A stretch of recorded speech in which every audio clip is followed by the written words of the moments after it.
up, sports fans. Your favorite sportsbook, BetUS.com, is back for our 28th year of NFL action. With the industry's biggest sign-up bonus of up to 200%, BetUS offers our members the opportunity to cash in on all your favorite sports, including NFL, NBA, MLB, and more. We've also got hundreds of new casino games, including the coolest new European slots, and our live dealers are waiting for you at the table. Sign up at BetUS.com today to get into the action. BetUS, where the game begins.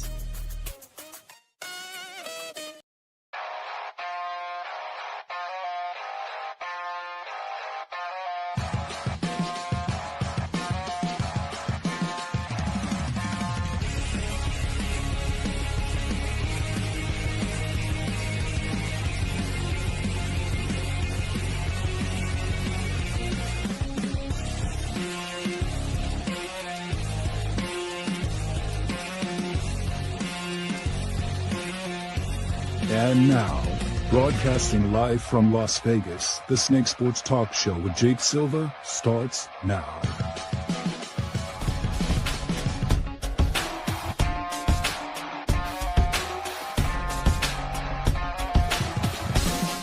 Here we go, ladies and gentlemen, here on a Thursday. Glad to have you all here live from Denver, Colorado. This is the Snake Sports Talk Show. Wherever and however you may be watching or listening, thanks for making us part of your evening. So much going on, so much to talk about. I've got 5 teams in mind for the NFL season because it's putting them up and on notice. I will be breaking that all down here in the bottom half of the show, but appreciate all of you guys for stopping on by. No Chase here tonight, so it's going to be a solo show, but no worries. At least I'm not alone up in this. Love all of my faithful viewers. Love all of my faithful supporters here up onto the show. Man, just a lot of exciting stuff. We got new partnerships. We got a lot really to talk about and go from here. But it's going to be fun and interesting. So I do want to start off the show with this because the playoffs have just been fantastic. And now we've got the conference championships on both the East and the West for both hockey and for the NBA.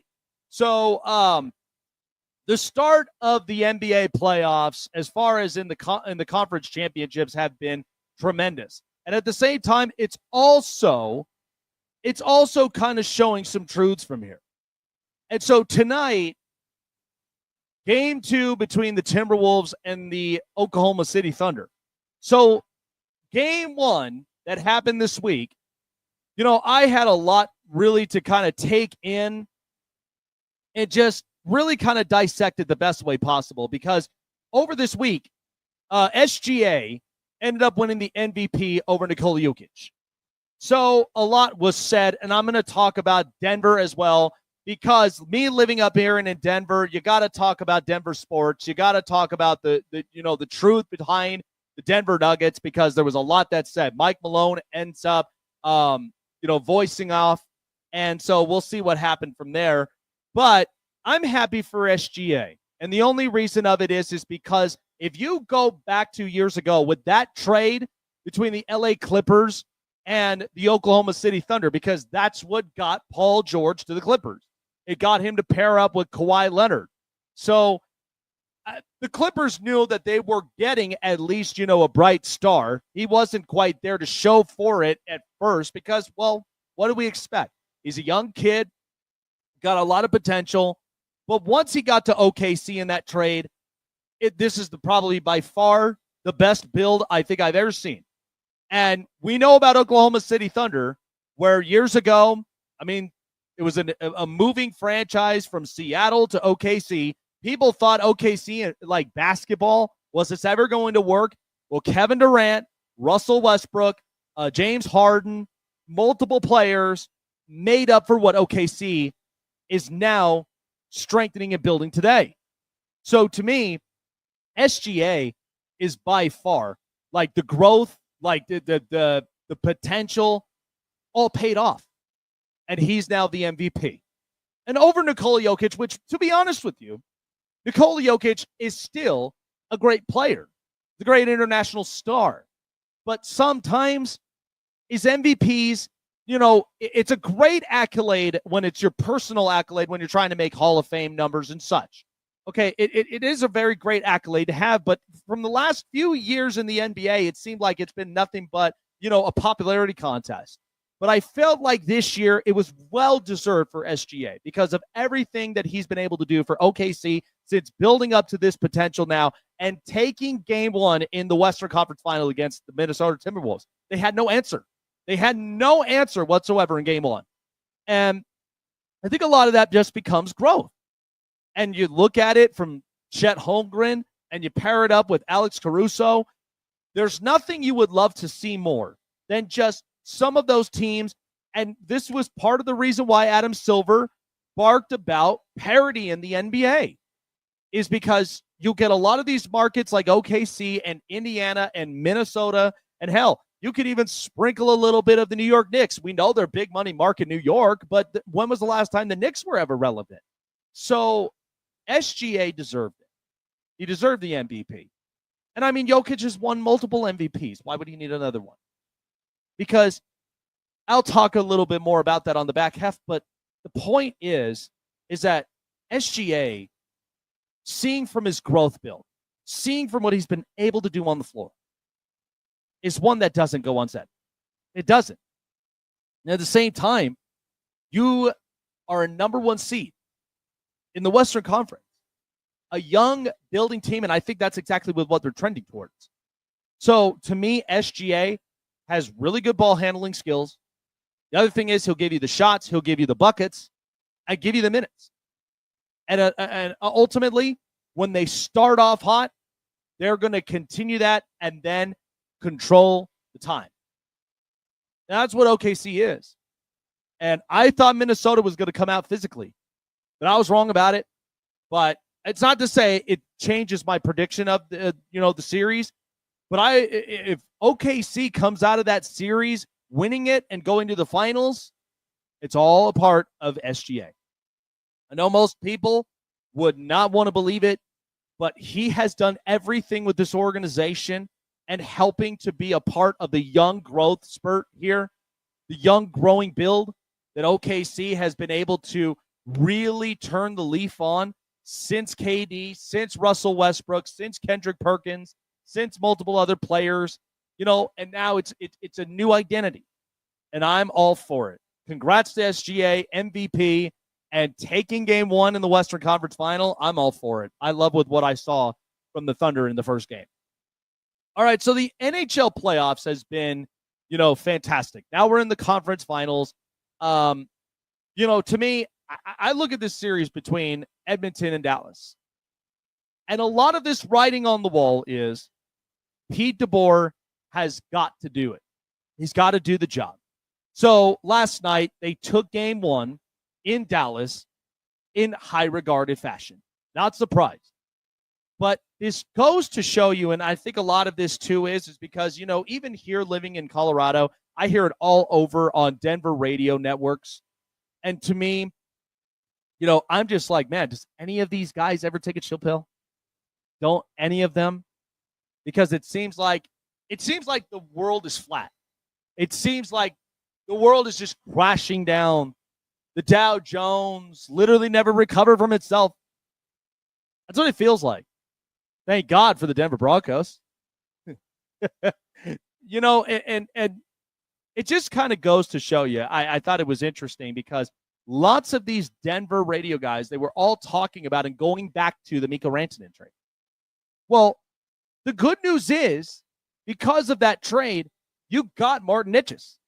You got a bunch of other players in the middle of that trade and draft picks. And all Mikko wanted was a high premium contract.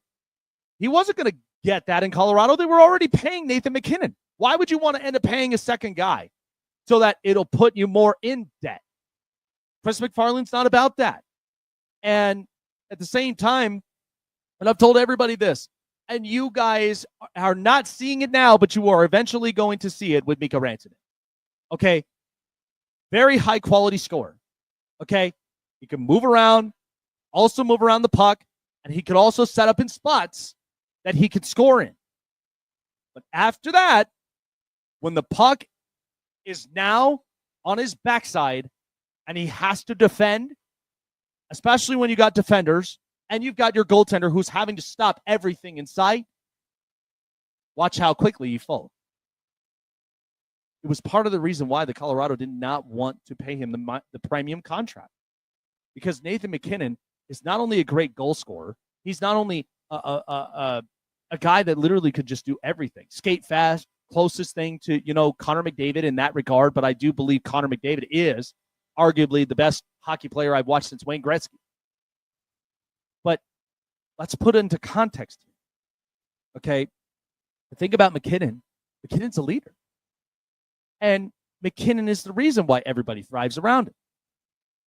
It's why, even with that trade, Martin Necas looked his best. Ryan Lindgren looked his best, even when you put in guys like Brock Nelson, multiple others. I mean, Colorado is going to be back in the playoffs. But the point of this and this topic is because Dallas finally has an offensive plethora. Because for years, I've always known them to be defensive. Always. I mean, you could go back to the last time that they won the Stanley Cup in 2000 when Mark Modano and multiple others, they were a very defensive team. They cared about defense, but they were not big on offense. Not as much. And now you have Wyatt Johnston. You have Jason Robertson, Mikko Rantanen, Jamie Benn, Tyler Seguin. You got a whole plethora of offensive players. Rupe Hintz, of all players. So Dallas has such an offensive firepower. And even though you have your star defenseman in Miro Heiskanen, and you've got your goaltender right there for the future, locking it down, and Jake Ottinger, Dallas, this has been their identity for a long time. They've been ultra defensive. Just think about the times when they made the moves. I mean, when they got Chris Tanev, he was a guy that was not afraid to get in front of shots and block them. He was also not afraid to break up on a lot of passes, a lot of puck movements. He was able to just throw his stick, or he was throwing a body in, getting body checks. But they're physical. They are ultra offensive. And I think at the same time, they just know how to move a lot of pieces around. That's what Dallas is built to be. And I think watching this close up, I wouldn't be surprised. The Dallas Stars made it through, goes to the Stanley Cup final, because they've been on it. Like back in during COVID, they were in it and they fell short. But I think a lot of that is because they did not have enough offensive players. They did not have enough guys that were generating shots on goals, or generating goals for that matter. Just had a lot of defensive players to play physical and slow down a lot of teams. But they didn't have the offensive plethora. Now they do. And I love Connor McDavid. I really, really do. I like what Edmonton's offense is all about. But you are starting to see that very quickly. And that's why, Dallas, they got their foot on the gas pedal. They're not stopping anytime soon. So, it surprises me, because I know it freaks out a lot of Denver fans because of the fact of, Mikko Rantanen being a part of another team in just the span of months. But to see him a part of the level of success that right now Pete DeBoer and the Dallas Stars are doing right now, and leading the series 1-0 against the Edmonton Oilers, just tells you a lot. Like Mikko Rantanen, I mean, you got to think about it. Mikko, he didn't generate a lot of the offense by himself. Like, he was a part of really good offenses. And so, when I remember when he got traded to Carolina, the thing that really questioned me the most was how he was going to adapt, how he was going to gel with a pro-passing Carolina Hurricanes team. I mean, Sebastian Aho, Andrei Svechnikov, and multiple other players, even Taylor Hall. They were trying to figure out how that was going to work out for the best. And it didn't. No contract was signed. By the time they moved him up to Dallas, contract was signed for 8 years. So everything just happens for a reason. But then you look at the situations at hand. Could you imagine Mikko Rantanen having to spring out the Buffalo Sabres out of the ground by himself? I mean, yeah, he's going to have Tage Thompson, but that would almost look nearly identical to the Edmonton Oilers. I mean, with McDavid and Draisaitl. So you're trying to really make sense of this and put into context, because at the same time, he's not gone to an organization where he literally has to pull them from purgatory. And that's the one thing that I think we had to come to realization with Mikko Rantanen. I mean, he's a fantastic player, but I haven't seen him literally generate a lot of things all by himself. Okay? And it seems to me, I could see the body language. I don't think he wants to be the guy, but he wants to be part of the guys. He wants to be a part of that offense. That's the difference. I don't think he was really gelling well with Carolina because of just the scheme that Rod Brind'Amour was putting together. And that's okay. So, but yeah, I know I hear it a lot around here in the Denver area, and not a lot of people are all fond and happy with just the way that the success is. But, a lot of times business is business. It's never meant to please anybody. It's not. It just happens. It just happens for a reason.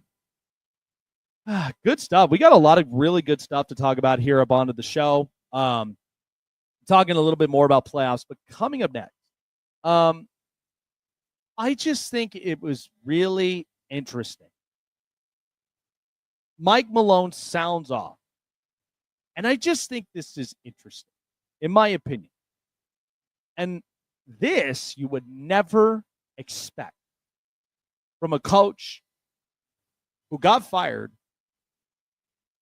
but then ends up talking about a certain player.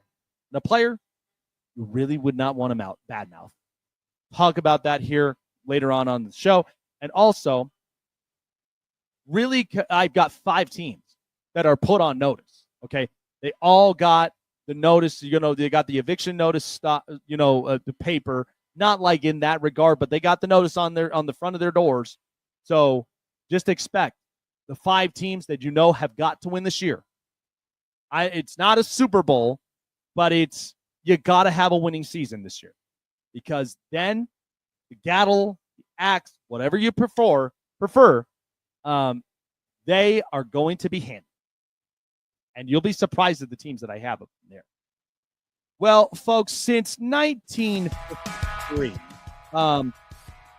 to me, I love a very good, tasty, delicious, and smooth cocktail whenever I get a chance, whether it's by myself or I'm with a great group of gentlemen. But since 1953, Maker's Mark has been developed. They have put together, and they have also mixed up arguably one of the best smooth Kentucky straight bourbon barrels that any man can make.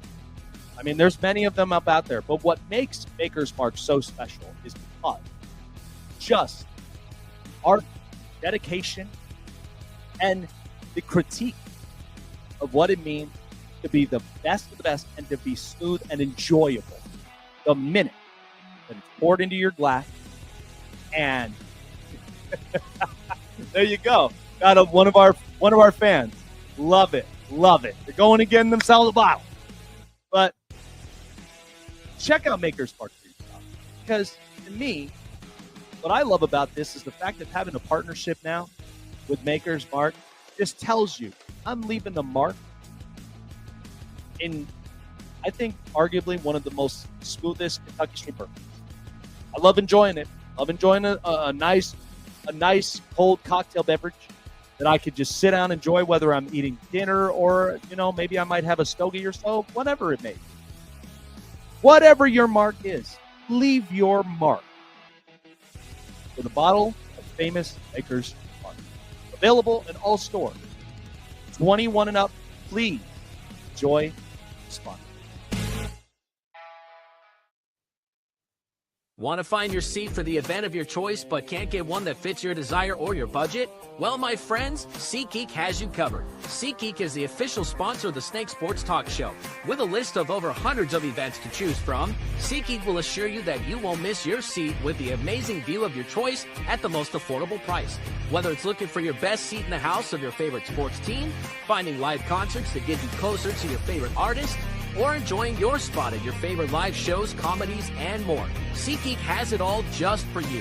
Go online to SeatGeek.com or download the app on your mobile device through Google Play and the App Store. And as a special offer before checkout, use promo code SNAKESPORTS and save yourself $20 off of your purchase of your first ticket and experience why SeatGeek is the most trusted ticketing app for your next event. Remember, that's SeatGeek.com and download the app on your phone with promo code SNAKESPORTS for $20 off and find your seat with SeatGeek. Snake Sports Talk Show is sponsored by Muscle Tech, with hundreds of supplements and vitamins to choose from, all packed with 100% all-natural proven ingredients. You can be sure that Muscle Tech will give you the edge and the boost to train and look like your fit and healthy best, whatever your goals are. Try Muscle Tech today and use promo code SNAKESPORTS to save 30% off your purchases. Looking for a show with the best takes and opinions? Want a show with the best coverage around the world of sports? Jam-packed with an all-star interview lineup? Then the best place to find it all, sports and entertainment, is right here. Join Jake Silva on the Snake Sports Talk Show, presented by SeatGeek and BetUS. Weeknights at 8 p.m. Eastern, 5 Pacific on Sports Wave Network.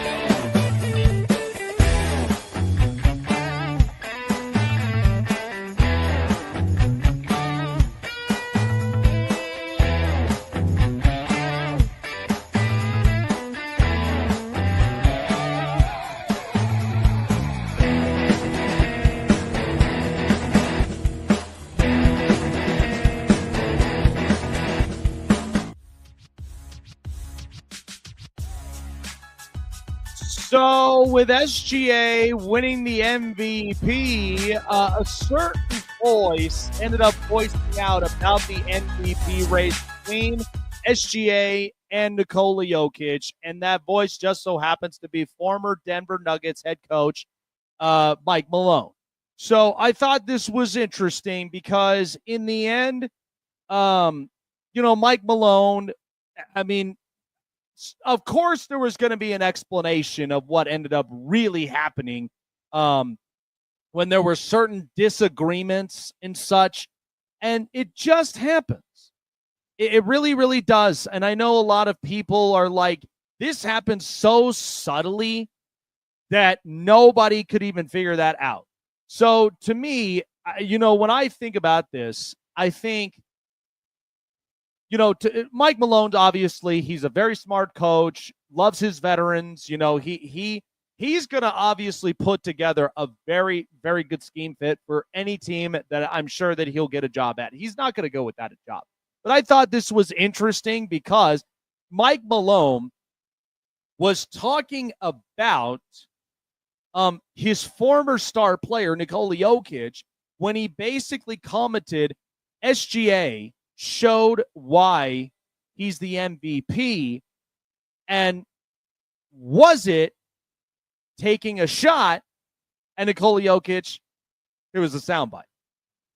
Showed why he's the MVP. He took over in the second half, did so in a very, and then Shai Gilgeous-Alexander. He showed why he's the MVP. He took over in the second half, did so in a very, and then Shai Gilgeous-Alexander. So a lot of people are thinking, is Mike Malone taking a shot at Nikola Jokic, and why? To me personally, I really wouldn't care. And the only thing about that is because if you watched in the last 5 years in the NBA MVP racing, they've all been popularity contests. That's really all that it came down to. How many times did, Nikola Jokic, and how many times did Joel Embiid, and how many times did, some of these other players who won an MVP, to me, did they really care as much? Like Nikola Jokic, for a perfect example, do you think he really deep down cared if he won the MVP? My guess is no. And truthfully, I think it's because they lost to OKC. He cares about losing to OKC more than he cares about winning a freaking MVP. That's what I don't understand, is that they want to make this out to be a big deal. Okay? Look, MVPs, they're nice and all. Okay? They are. And I mean, it's nice to have in your trophy case, in your home. But does that really trump over getting an NBA title? It really doesn't. Because in the end, SGA, even winning an MVP, will that equal him getting a title? Nobody knows for sure yet. But the only thing that I can say is why would anybody want to care about this? And do you think Mike Malone is literally bitter? I mean, is he really taking a shot at Nikola Jokic? I don't think so. I think really what it is it's embracing that we're having a new movement in the NBA. That's really what it is. And if you can't let that sink in, I don't know what to tell you. And I've heard a lot of old heads off the air. Like they all are like, well, because a lot of them, there's some of the youngsters that want to defend LeBron, and a lot of them that still are clinged on to Michael Jordan and Kobe and all that. I'm not going to get deep into that, but I understand both sides. Okay, it's hard to convince the old heads, hey, this so-and-so player, he's amazing, he's outstanding, he's fantastic. And then the old heads are like, yeah, but I've watched this player, I've watched that player, and you don't know. I mean, that's always been a conversation for a long time, and I really try to stay away from it. And the only reason is because sometimes it's exhausting and draining. Sometimes you just kind of sit there and you laugh because, if you're really talking about the player and you're really talking about the impact they've left on the court, I mean, at the end of the day, what gives? They all were great players in their own era.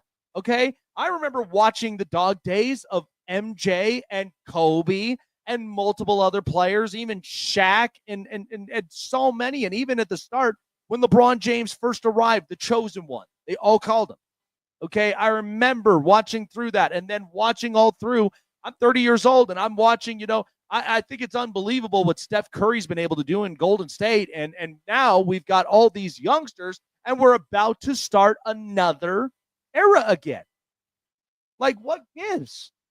So in the end, I don't think this is a complete shot toward Nikola Jokic. I don't know why that narrative was even out there. I don't even know why people would bother to care.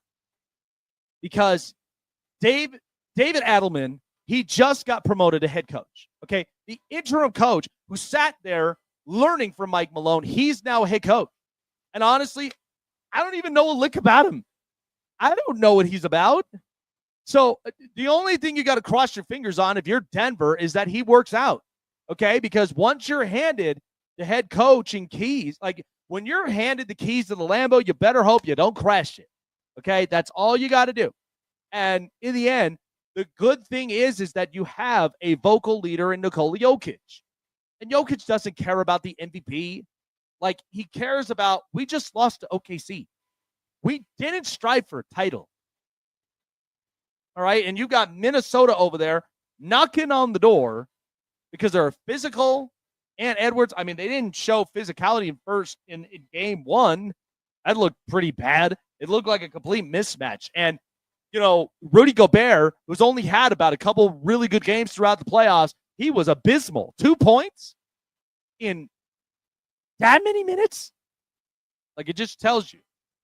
I mean, so, it just goes to show to you, there are certain awards that, like, they're cool and all, but when you really look at what goes behind a player's head, we didn't win a title. We didn't make the playoffs. So who cares? I mean, I don't think Nikola Jokic is losing sleep at night knowing he didn't win the MVP. I don't think so. I think he's just back in his own country again, spending time with family, recouping, probably replaying what ended up happening in OKC. And I'm sure he's replaying that in his mind several times. Okay. I don't think he truthfully cares. So leave it be. Why would we even put this narrative up out there? I think it's just doggone ridiculous. But, Mike Malone, he wanted to, honestly voice out why SGA won the MVP. And I think a lot of that is just more of a positive gesture. I mean, it's embracing. It's the movement. That's all it is. So why not embrace it? Time for the news. This is the Hot Press. All right, so some hot stuff out of the hot press. College football, and we haven't been able to talk a whole ton about that now for quite some time, but I came across this, and I thought it was really, really good, and I'm so happy and excited about this one because this is what I've been barking and harping about for a long time, and it's finally happening. And in order to make the college football playoff well worth it, this is what you had to do. So the college football playoff committee, the 12-team playoff that we saw just this past season and watching Ohio State win it. So the college football playoff will now move to a straight seeding model this fall, rewarding the selection committee's top 4 teams with the top 4 seeds and a first-round bye. So that means the 10 FBS commissioners and Notre Dame athletic director, Pete Babica, who constituted the CFP's management committee, reached the unanimous agreement necessary to make the change during the call just this afternoon. We all have a responsibility to serve our constituents while also being mindful as to what's best for college football. This was ACC Commissioner Jim Phillips speaking about this. Today's decision was done in the best interest of the sport. It may not always benefit the ACC, but it was the right decision, and that's a responsibility I take very, very seriously. So here's the deal. What you saw last year, and this is why I love it. I'm really excited now for college football season, this upcoming season. And the only reason of it is I talked with so many people off the air about this move.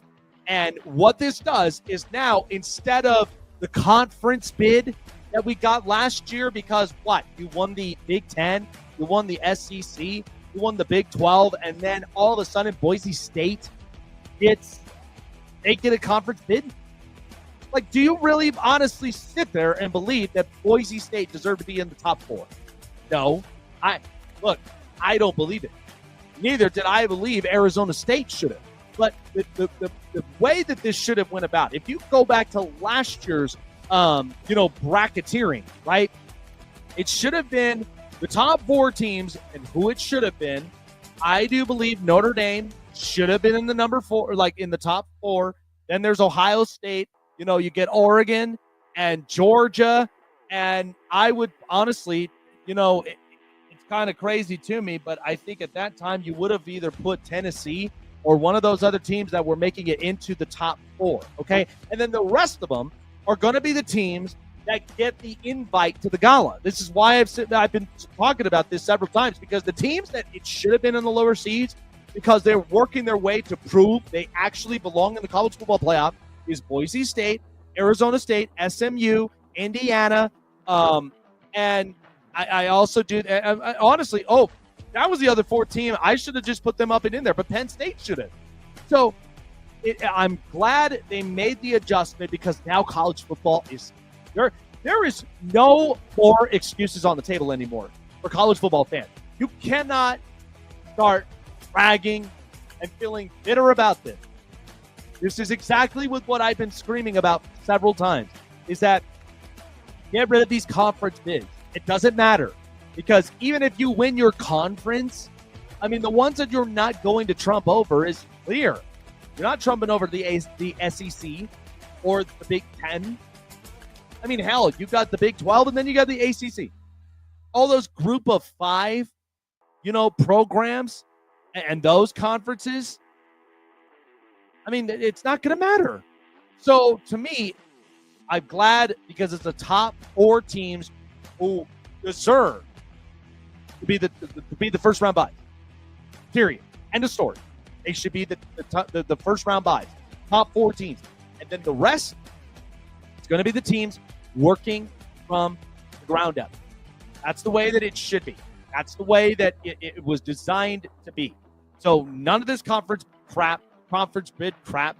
I love this. I absolutely love this. I cannot wait for the college football. All right. So just earlier yesterday, and it was kind of crazy, but Peyton Manning, he came out and he had a heartfelt story he talked about.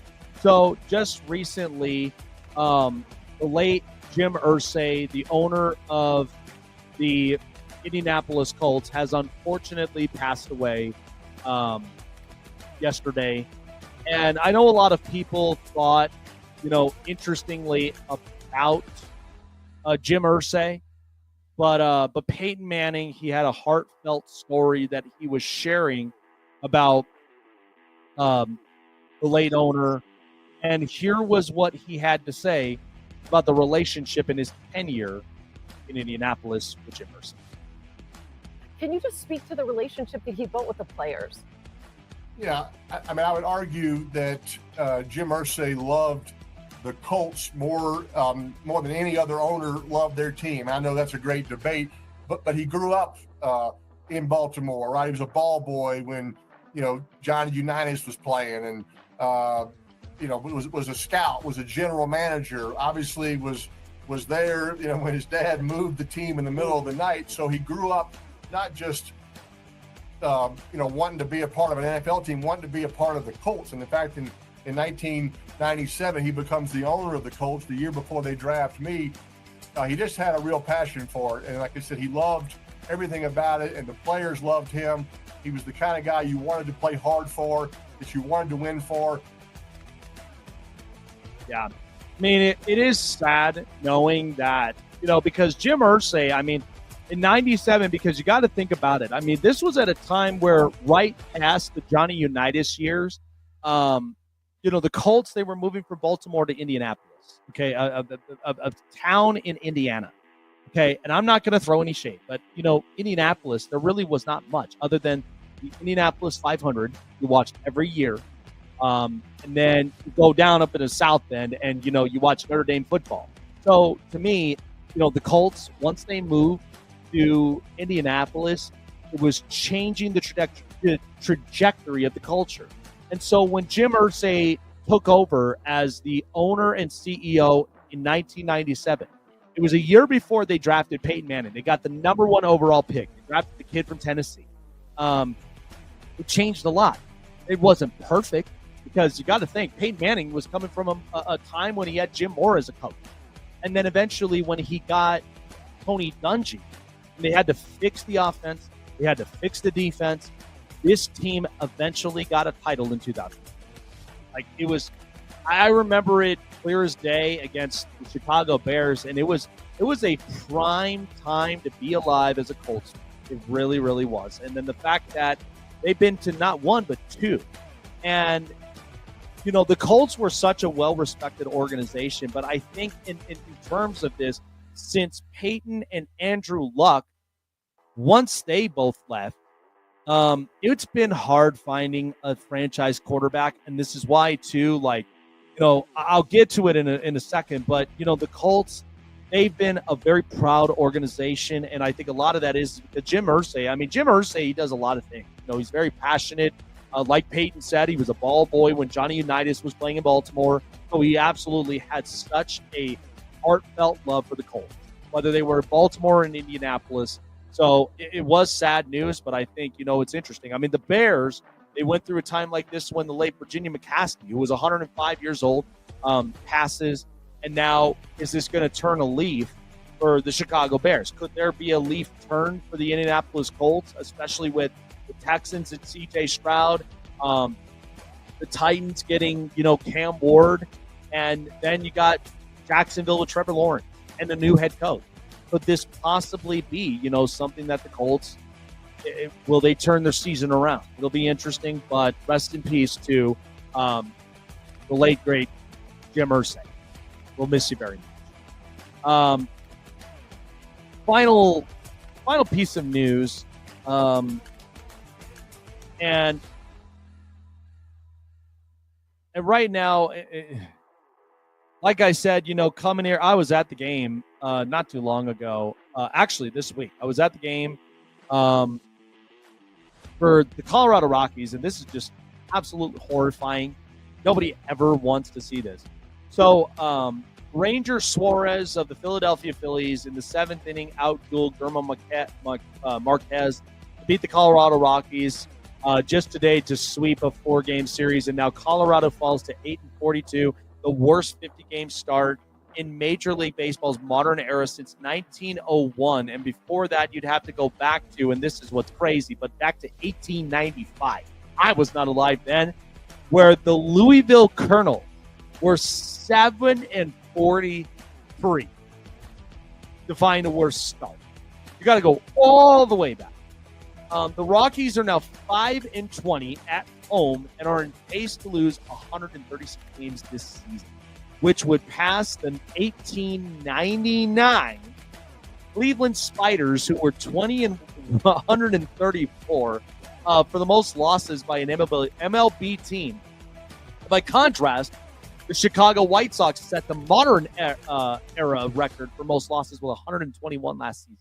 So this is just outright embarrassing. And what I also saw too, I was kind of looking at a little bit of social media, behind this, but I just saw recently here on one of the Colorado news stations that apparently somebody who was struck with a baseball back in 2023 that had to have reconstructive surgery, apparently was hit in the eye, ended up suing the team. Crazy, isn't it? Waited 2 years, 2 years for this. Like, he sued the team. And the only reason of that is because not only just for the foul ball that did reconstructive surgery damage, but the fact that the team is just horrible. And a lot of this has to come from, and what we talked about is the owners. Dick Monfort, and we've been saying it several times, the worst 50-game stretch ever by a Major League Baseball team since dating back to 1895. Like, that's just how embarrassing yet enriching the history of Major League Baseball is. I was not alive at that time. And to me, the Rockies deserve better than this. And I just think it's really unfortunate. I mean, you just watched the Baltimore Orioles, and what was also hard is they also fired their manager, Hyde, that has had the worst start for the Baltimore Orioles since they've been to the postseason the last 2 seasons. So they needed to make a change. And it's a new ownership group. They got the money. They got the expenses. They got youngsters that they'll be ready to pay now. So with the Colorado Rockies, it just seems like they're penny pitching. It sounds like they're not really spending up the money, but yet they're settling for a contract. And Chris Bryant, who just hasn't even played the amount of games to live up to his contract. It's just been so many injury seasons that it's just really hard. It's really difficult. I mean, when I was at the game against the Phillies, just Rockies fans were just feeling the numbing pain. And the only way to really drown out the numbing pain was either an ice cold one or, the desserts or the food. I mean, in fact, my wife and I, we literally got a food in a section. And I kid you not, you just scan your card, it's $10, and you just go and get whatever food you want.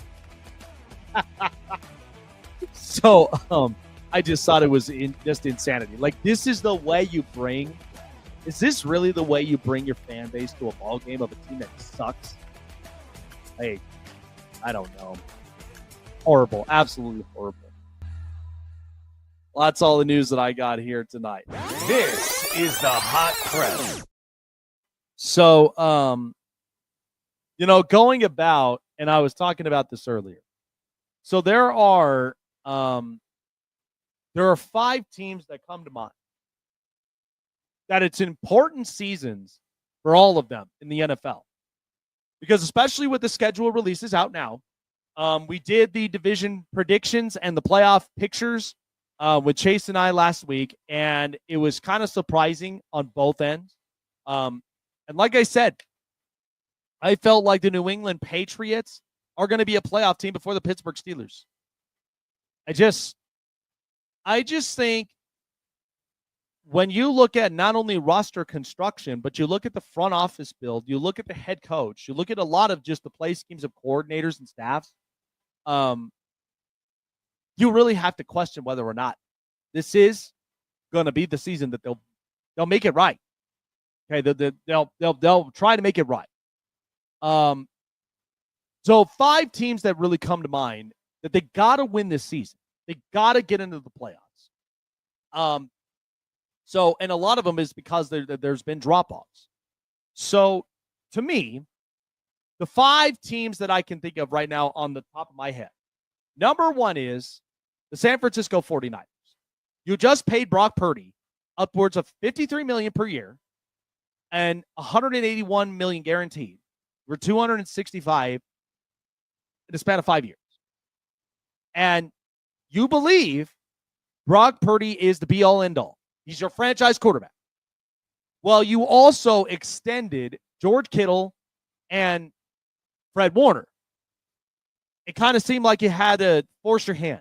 And you've got the easiest schedule, okay, in the league. So there is no room whatsoever for disappointment. There's none. So San Francisco, they got to get it right. And they got to rebound back. I mean, this was a drop-off year for them this past season. But if Brock Purdy, even getting the contract that he wants and deserves, you got to now get 10 wins. I mean, this looks like an easy enough 10-win season.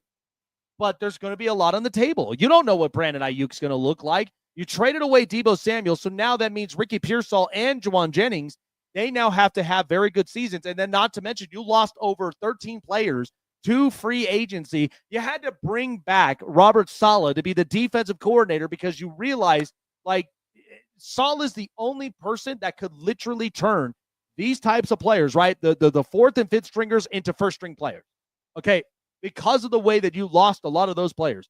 So now, and then you go and get an edge rusher. You got a bunch of defensive players, and then finally you go and get offensive players who, I don't even know are going to pan out.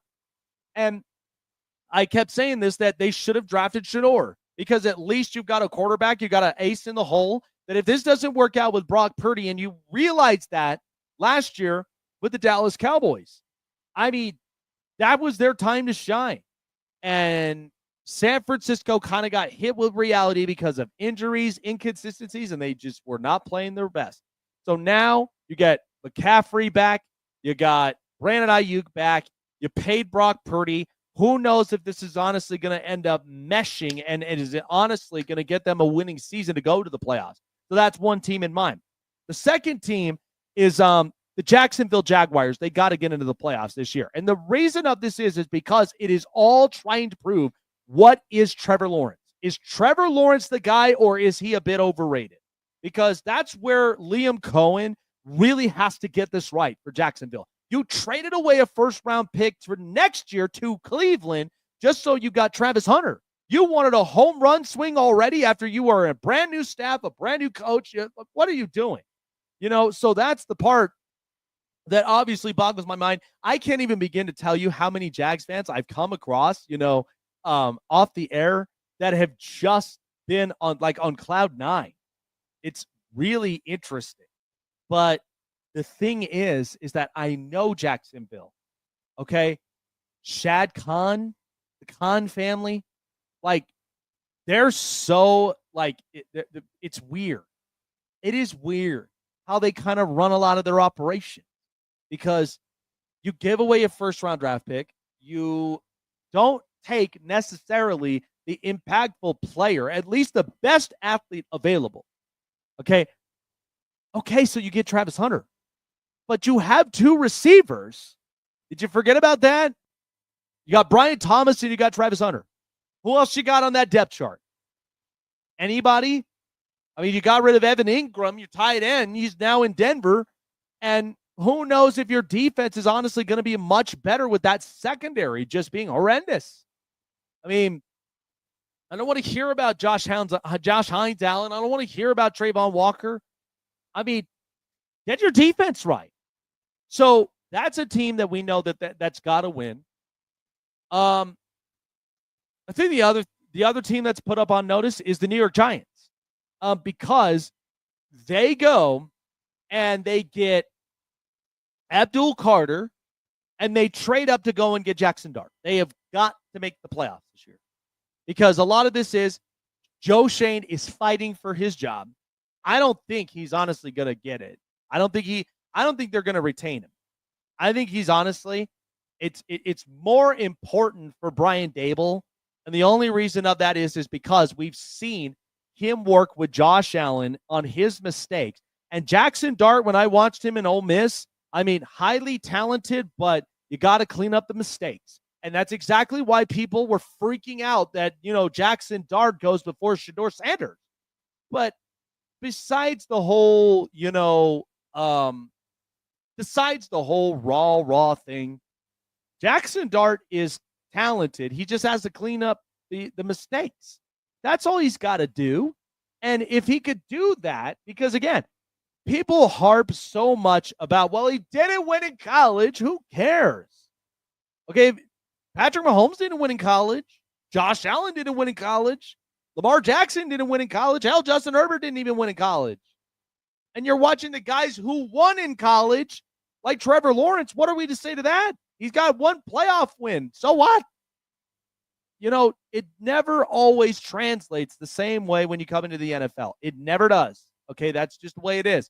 But the Giants, they have to get it right, because they have been on this really interesting carousel for like the longest time. And this is why they've got to make the playoffs this year. So that is the 3rd team that I have up and on here. I think the other team that I put up on notice from here that they know that they've got to win is the Indianapolis Colts. I mean, to be honest with you, the way that I see this about the Colts, now, again, I know that they're going through the motions with losing Jim Irsay, their late owner. But Shane Steichen, I like him. Okay, I like Steichen. But the thing is that they have so many talented players, from Jonathan Taylor to Alec Pierce to A.D. Mitchell to Michael Pittman and Josh Downs. You have so many guys right up front on offense. And now you've got Tyler Warren. Like, it has to work with Anthony Richardson. If you don't get it to work, is it the coach or is it the quarterback? That's what you really got to figure out. This is why that they ended up getting a veteran, because at the end of the day, if Daniel Jones takes over, I think a lot of that is just that will now define it's the quarterback. I mean, think about this. At least the saving grace is the Carolina Panthers, because the fact is that, Bryce Young, he was overwhelmed. He was wildly overwhelmed. And then once Andy Dalton came in, it actually helped him to relax and be able to see the field of vision and then have a different perspective and now feel confident inside that pocket. That's literally what it is. And finally, when you saw Bryce Young, he started winning games. He looked confident. He was throwing the ball better. He was making better decisions. So I think with Anthony Richardson, if that becomes the case when Daniel Jones, if he comes out as the quarterback, and let's just say, Anthony Richardson, he comes in and out and he's not prepared, then it's on Anthony Richardson. It's not going to be on Shane Steichen, because he's trying a lot of these different situations and moves and schemes. And if it's not working for Anthony Richardson, it's the quarterback, because it could be one thing if it's a weird scheme fit. That's where you could tell it's the coach. I mean, I could tell the difference between the quarterback and the coach. Okay, that's I could tell you right now, it's going to lean more towards 60-40 the quarterback than it will be of the coach. And then finally, the team that I know has got to make the playoffs, which is very important for them. I think it honestly, it's got to be the Carolina Panthers. You got to make the playoff. The reasoning of this is because making the playoffs for the Carolina Panthers would mean the world to them. Because I think a lot of this is because Bryce Young, hopefully he has an outstanding season. Hopefully he does. Because you sat him down and then you swap him again. And now he looks like a completely different player. It's a lot of high hopes, but that's where you're hoping this now trends upward for Carolina. So those are the teams. Giants, Panthers, Colts, the 49ers, and I'm forgetting one other team too, but I'm sure I'll go back up on it. But those are the teams.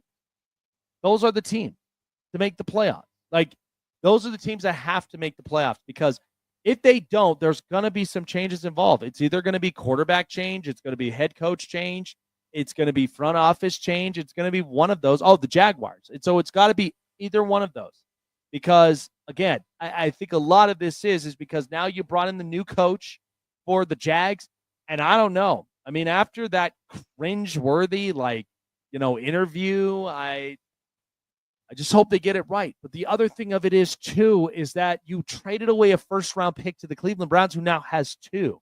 And then look who else is also, up and on the rise, is the LA Rams. So how, honestly, you define this and how you really go about this is going to depend on you. It really will. So I think it's reasonable. Teams up on notice. I mean, why not? I mean, could be good signs or it could be bad signs. Good stuff. James is going to be back with me here tomorrow. Really appreciate everybody for tuning on in. Enjoy the rest of the night, guys. We'll wrap this up with you guys tomorrow on the next episode of the Snake Sports Talk Show. Take care of yourself and one another. See you guys tomorrow.